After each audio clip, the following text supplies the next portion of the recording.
card to your home address, and you can vote like this. And now we have an online system too, so we can vote online. Yeah, and we can go in the townhouse or school. Also, we have schools, and you can vote directly there. We have 3 different ways of voting. Yeah, I usually vote from my home. I just send back the card.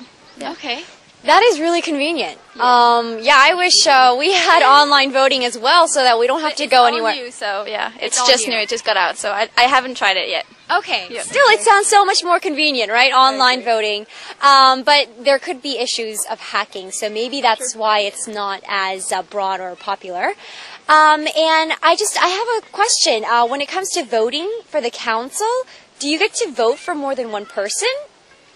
I don't know how it works. Well, it's a little bit complicated, but it's a total democracy in Switzerland. So basically, we vote for different kind of councils. We have 3 different. We have the big one, a smaller one, and then like regional ones. Okay. So we have different elections, and depending on which election, we elect a group or one person from one party. You know? Yeah. Right. Okay. So it's like having 3 elections in a year. Oh, we have plenty of elections. Oh, okay. We have plenty of voting to do. We vote for laws and everything. Yeah, that's a good part of Switzerland. We have a lot of voting. We can decide. We just talked to Kirsten and Anouk about voting for the presidential elections, and it looks like they both have participated in their own countries. And we had an interesting conversation. I hope you all learned a lot from it. I'll see everyone next time. Back to the studio. Bye.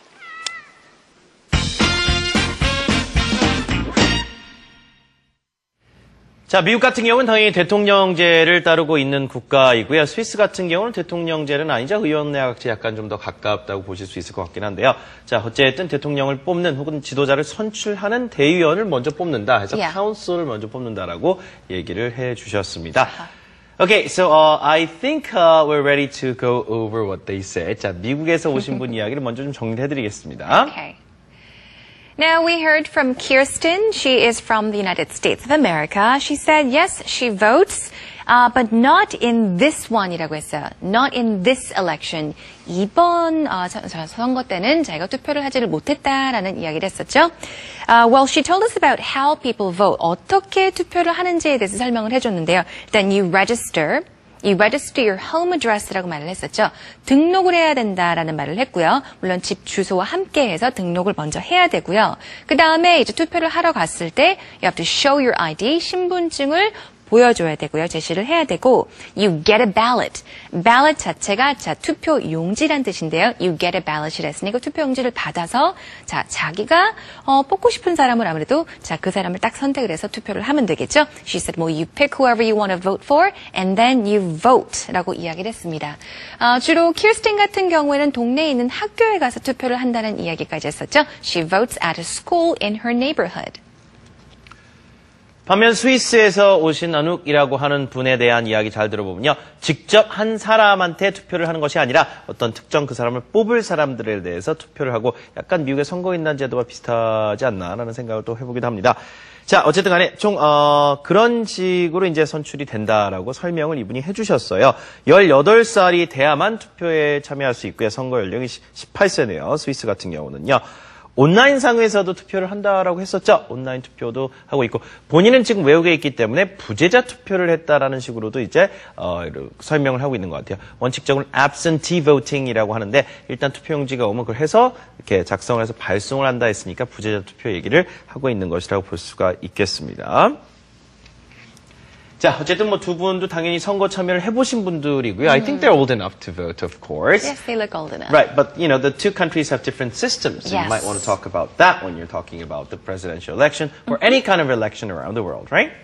자, 그럼에도 불구하고 이제 선거 관련해서 전형적으로 쓰는 표현들이 항상 나오게 마련입니다. 오늘 본문에서도 많이 배워봤었는데요. 자, 마지막으로요. 선거를 하고 나서 항상 재는 것 중에 하나가 투표율이잖아요. 얼마나 많은 유권자가 이번에 투표에 참여했는지 그 척도나 기준이 됩니다. 문장을 어떻게 만들까요? 투표율이요. 높았어요. 얼마나 됐나요? 라는 말을 만들어 보겠습니다. 자, 투표율 같은 경우는 높을 수도 있고 낮을 수도 있기 때문에요.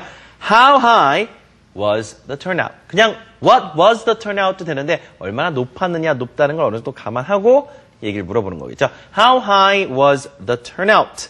자, turnout rate라고 안 합니다. 투표율이라고 해서 그냥 turnout 자체가 그 자체로서 쓰이죠. 자, 연습 한번 해보시죠. 자, 투표율이 얼마나 높았나요? How high was the turnout? 두 번 더 해볼까요? How high was the turnout? How high was the turnout? 구동사로 turn out 하면 실제 사람들이 모습을 드러내다라는 동사가 돼요. Right. 그렇죠? 그런데 여기서는 이제 turn out 한 단어로 하면 얼마나 많은 사람들이 모습을 보여줘서 투표에 참여했는지 그렇게 생각하시면 되겠고 높다 낮다. The turnout was high, the turnout was low. 혹은 the turnout was 70% 하면 투표율이 70%였다. 이런 말을 영어로 할 때 쓸 수가 있겠죠? Yes, and the stress goes on the first syllable, so it's turnout. turnout. Turnout. 이름절 강조해 주시고요. 자, 이상으로 오늘 내용 마무리할 시간이 다 돼가고 있습니다. 오늘 방송 내용 다시 보고 싶은 분들은요. 다시 보기 활용하시면 되겠고요. 오늘 대통령 선거에 관련된 주제들 여러분이 잘 챙겨두셨으면 좋겠습니다. Alright, everyone, that is a wrap. Thank you for joining us. We'll catch you again tomorrow. We'll see you next time, everyone. Goodbye. Bye-bye.